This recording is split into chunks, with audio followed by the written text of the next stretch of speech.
Welcome to Pax Britannica. Season 3, Episode 19. A Refuge of Lies.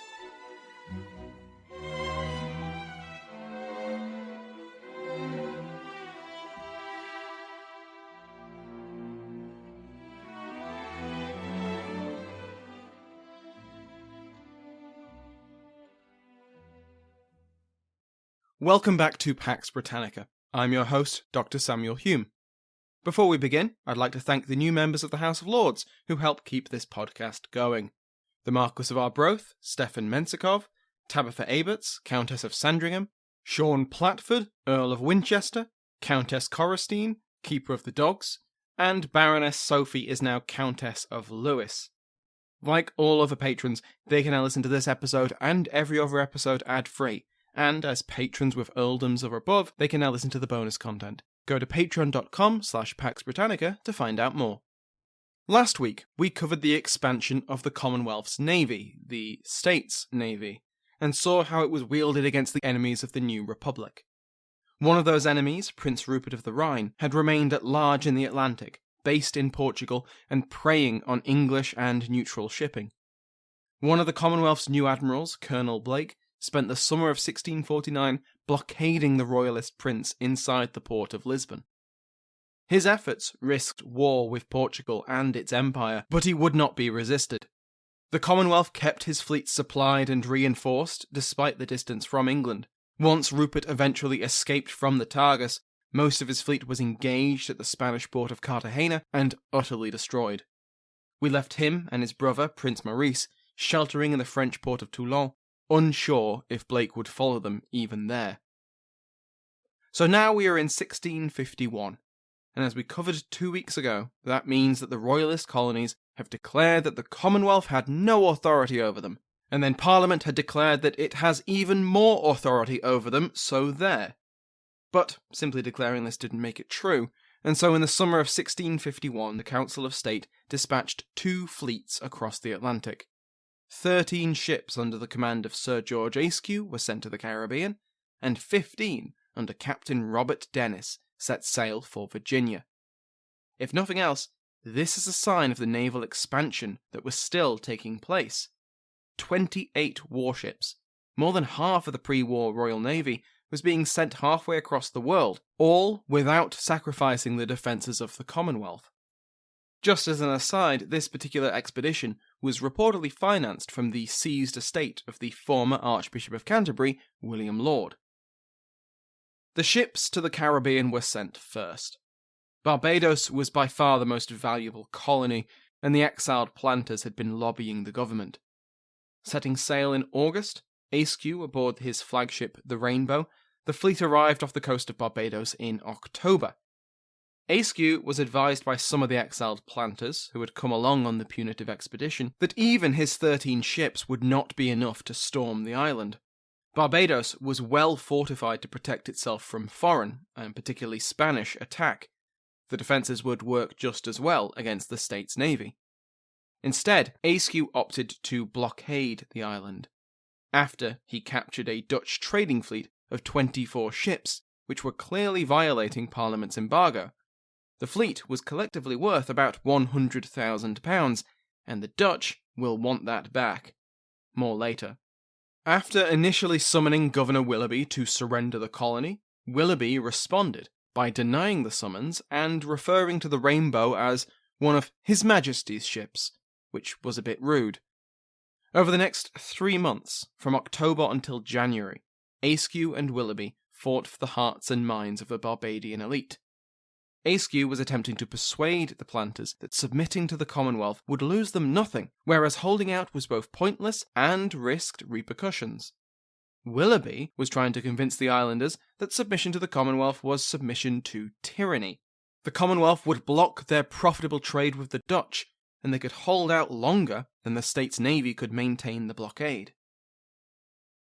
Ayscue's approach was more honey than vinegar. He urged the plantocracy to see sense, and understand that the Commonwealth was committed to liberty, and he promised that their estates and their rights would be preserved under the new regime. He explained that, of course, the rebellion against Parliament was just down to a few malcontents, which gave the rest of the planters an easy way out. He also warned the colony that without the protection of the Commonwealth, he was, after all, sat on a top-of-the-line warship, Barbados would be vulnerable to foreign states. He also wrote directly to Willoughby, trying to get the governor on side by pointing out that he could have come down hard on the colony, and he was risking his reputation by trying to work this out peacefully. That said, Askew occasionally reminded the Barbadians of the alternative. He twice attacked coastal fortifications, using Scottish prisoners of war captured at Worcester, freed, paid, and recruited into the fleet. And, of course, the Battle of Worcester. Askew's blockade was in full effect when the second punitive fleet, destined for Virginia, sailed into view. That was a bit of a surprise for Askew, and at first he was worried that this was a hostile force. But this second Commonwealth fleet brought supplies, prisoners destined for indentured service in Barbados, some of which would take the state's shilling and sign up to fight, and news, and of the three, the third was the most valuable for Askew. The Battle of Worcester ended any real hope for royalists across the English world, and Askew sent Willoughby multiple letters which confirmed that Charles II's army had been destroyed, and the man himself was missing. Askew pointed out to Willoughby, quote, "If there were such a person as a king you speak of, your keeping this island signifies nothing to his advantage, and therefore believe the surrender of it would be a small addition of grief to him." End quote. But Willoughby, clinging to hope that Charles had not been captured, was steadfast. Askew continued to work on the other Barbadians. His problem was how to talk to them. More than once, Askew's words were copied on board and then snuck onto land to be distributed to try and win people over. Prisoners captured in the raids were brought to Askew, who informed them that the royalist cause was dead, even if Charles II wasn't. Then he sent them home, requesting that they spread the word. At least 2 of them did that, and Willoughby had them hanged. I specified that both sides were attempting to convince the elite of Barbados, because neither the royalists nor the Commonwealth wanted to get the lower classes, certainly not the indentured and enslaved workers, involved.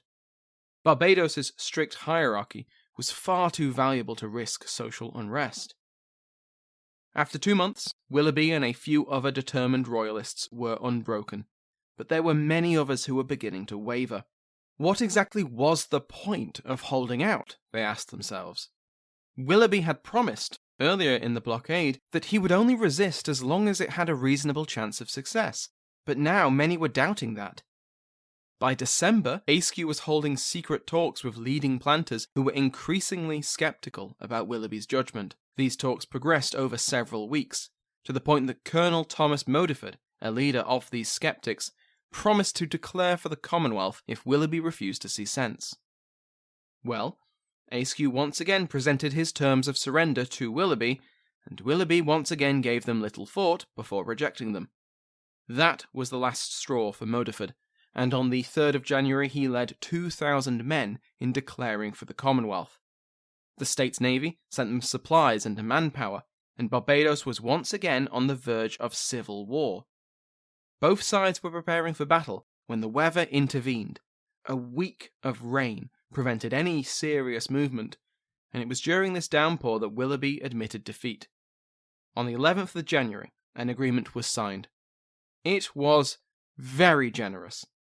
The exiled parliamentarian planters were allowed to return, and their property was to be restored to them, and that included indentured and enslaved workers.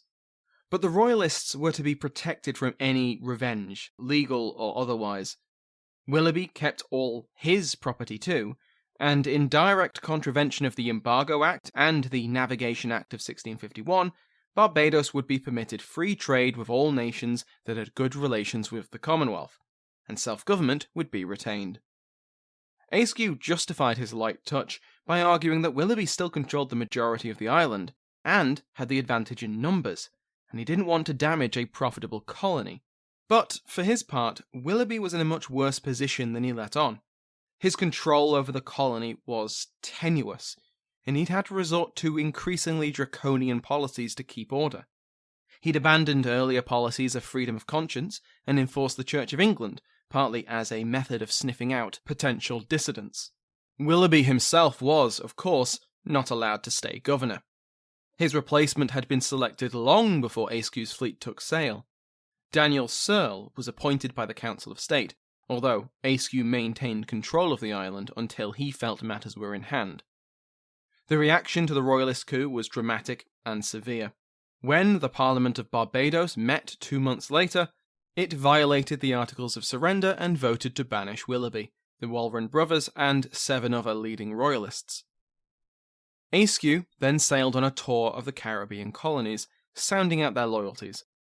Antigua's governor was replaced by a former parliamentary officer, although Pestana notes that this might have been brought about by the colonists themselves, not by Ayscu.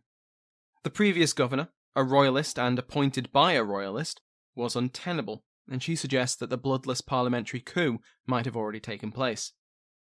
The new governor wrote to Ayscu and told him that they had already submitted to the Commonwealth when someone commissioned by Parliament had arrived earlier. They didn't name this mysterious agent, and there weren't a lot of people with commissions from Parliament sailing around the Caribbean. It's a bit of a question mark, but nevertheless Antigua insisted that they'd submitted willingly to Parliament's agents. You don't know them, they go to a different school, and because they'd submitted willingly, how about some of that free trade that Barbados was just given? Other than Antigua, the other islands were easy work for Ayscu. The governors of Montserrat, Nevis, and St. Kitts were all confirmed by him, their positions now under parliamentary authority. St. Kitts requested an elected assembly and protections from martial law. The previous governor, Sir Thomas Warner, who had founded the colony, had ruled with a firm hand. He'd died in 1649, and the colonists wanted to ensure their rights were protected. Ayscu was happy to help. In South America, a small outpost in Suriname had also been claimed by the English after Willoughby sent 100 men to discover it. These men had stayed, and after being ousted from Barbados, Willoughby and some of the other exiles visited Suriname. Some stayed, and one of them would later become the colony's governor. The Commonwealth had firmly secured its Caribbean colonies, with only a limited display of force.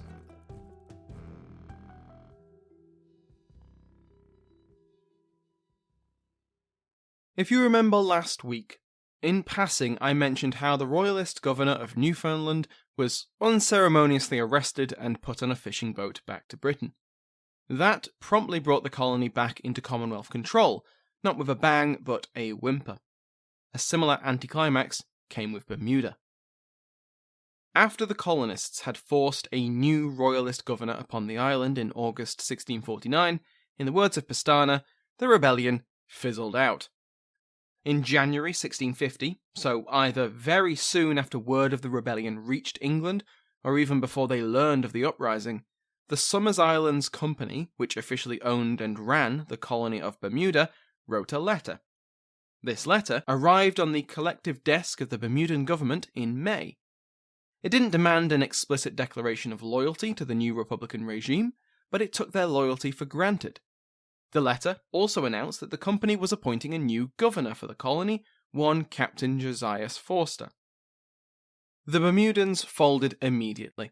Perhaps the emotions of the summer had settled in the months since, and they realised that they were very isolated, politically and geographically. The royalist Bermudans justified their change in policy on the grounds that they had only rebelled against the Republic. They'd never rejected the authority of the Somers Isles Company. Never mind that the company had replaced several of its members who leaned too royalist for the new regime's liking, they claimed they believed the company was not being politically pressured. The choice of Forster as governor also helped this capitulation, whether or not the company fully understood what was going on in the island. The Bermudan government sent an official letter of thanks to the company for appointing, quote, so grave and so experienced a gentleman. Forster was a previous governor, and was well known. It wasn't like the company had parachuted in an outsider. Forster also didn't sweep into office with an axe to grind. He went out of his way to keep the peace, but he also didn't tolerate dissent, and he sent support to the exiled independents in the Bahamas. By the end of 1650, he could report to the company that, quote, from a tumultuous, rebellious people, perfidious commanders, and rabble of a number of newfound seditious agitators, we are now brought to a people resolvedly bent to peace and obedience, a soldiery only subject to my command, and an utter dissolution of that fraternity of incendiaries to our wonted peace and government." End quote. So, imagine the Bermudan shock when, late in 1651, they received word that they were traitors. The 1650 Embargo Act had finally reached Bermudan shores, and named the island as one of the 4 rebellious colonies that would be crushed. Governor Forster sent word back to England on the next ship, asking whether they were still considered rebels. Quote, "Our conscience bearing witness that we are ignorant of any such actions or intentions in use against any power whatsoever." End quote. In February 1652, another letter from the company arrived on Bermuda's shores. This one was dated January 1651, more than a year before, and it ordered that all the acts of Parliament that had been passed since January 1649 be adopted in the colony. These, of course, included the laws against proclaiming Charles II as king, the abolition of the House of Lords, and the creation of the Republic. It called on the colony to swear to uphold the new government. Ironically, it was the Embargo Act which had delayed the instructions from the company. Bermuda had been even more isolated than usual, and it hadn't known why until a copy of the Embargo Act arrived on a ship, breaking that embargo. Once orders from the company were finally received, and it was clear that the Somers Islands Company was working with the Commonwealth, Forster immediately put it into effect and sent word of this back to England. With the royalists out of power for months, and the Bermudans finally showing all signs of compliance with the new regime, the Commonwealth paid it little attention.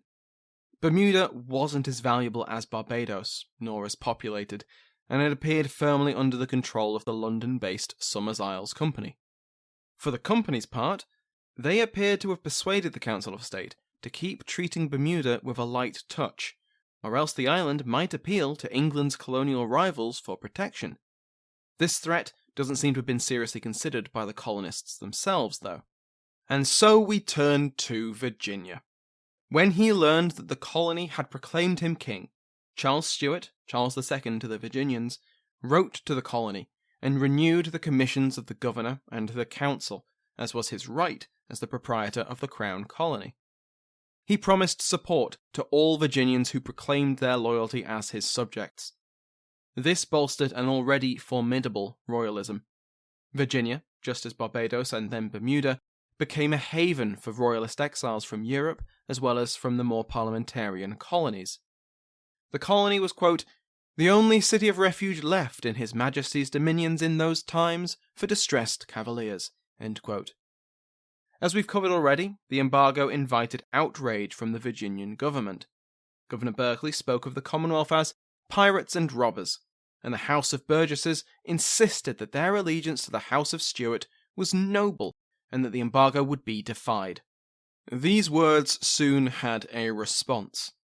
4 ships arrived on the horizon, flying the Cross and Harp under the command of Edward Curtis at the end of 1651.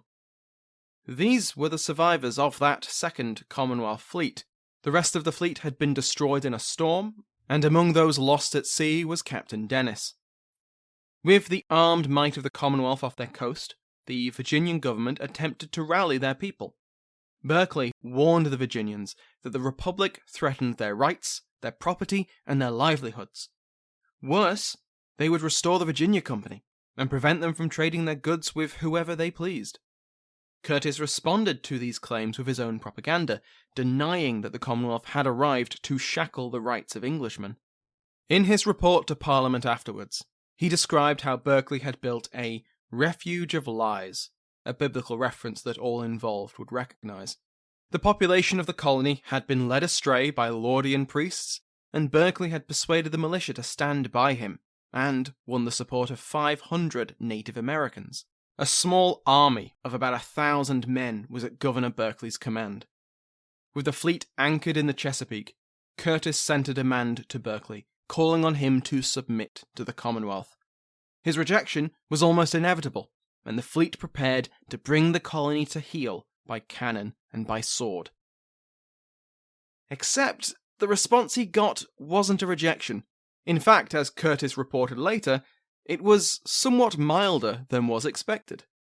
Submission was offered, though with some conditions that they expected the Commonwealth to stick to.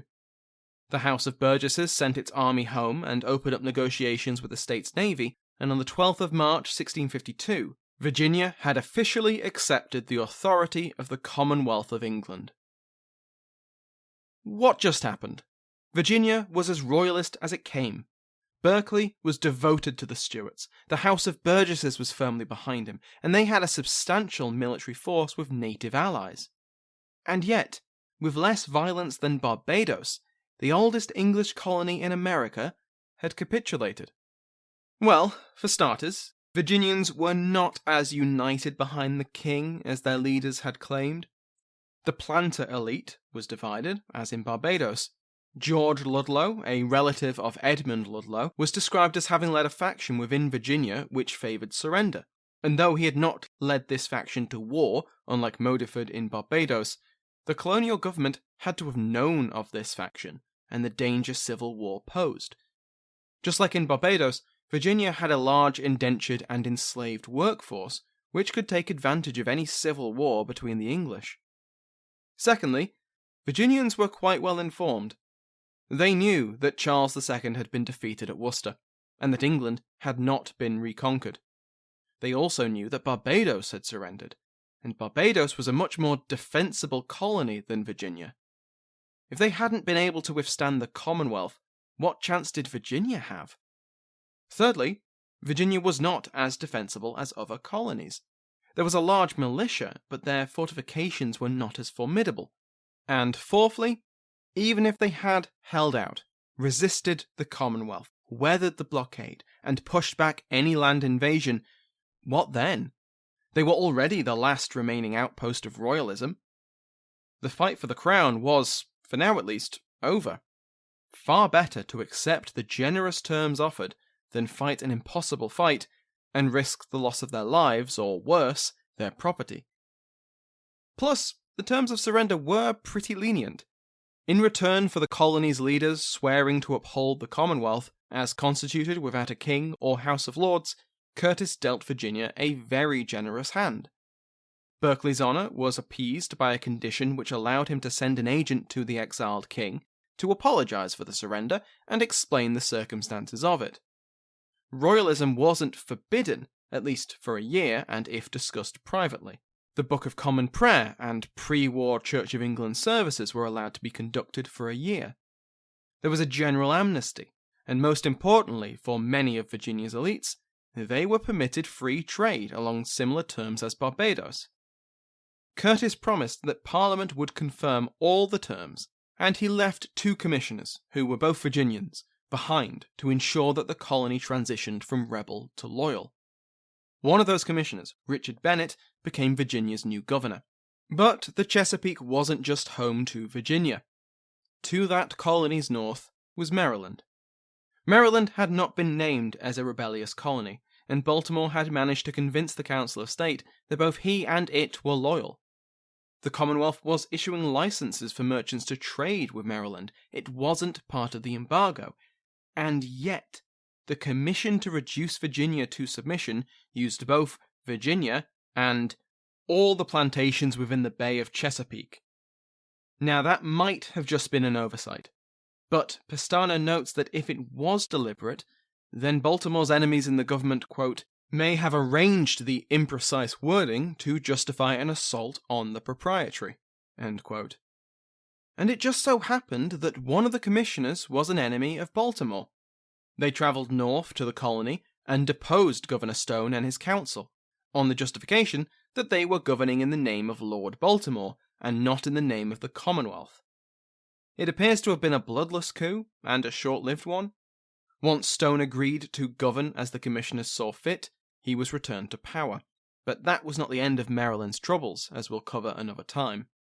Other than the 4 rebellious colonies we've covered today, the rest of the English Empire maintained its passive acceptance. Either they were known to be sympathetic to Parliament, such as the New England colonies, or they were accepted as loyal, simply because they accepted the new status quo. Individuals known to be royalists were removed from their positions. Berkeley retired, not quite quietly. Willoughby sailed away from the Caribbean, and Deputy Governor Green, who had proclaimed Charles when his boss was absent, was barred from office by Lord Baltimore. The militias of royalist colonies were new-modelled to ensure loyalty to the new regime. But beside the deposition of certain royalists, the Commonwealth's new imperial system was nowhere near as autocratic as the 1650 Embargo Act had indicated it was going to be. Even the colonies which had rebelled were treated very leniently. Next time, we will cover the end of Prince Rupert's naval war with the Republic. With the end of the last bastions of royalism, the Commonwealth's internal enemies are defeated. Now, London looks across the English Channel at a potential external enemy.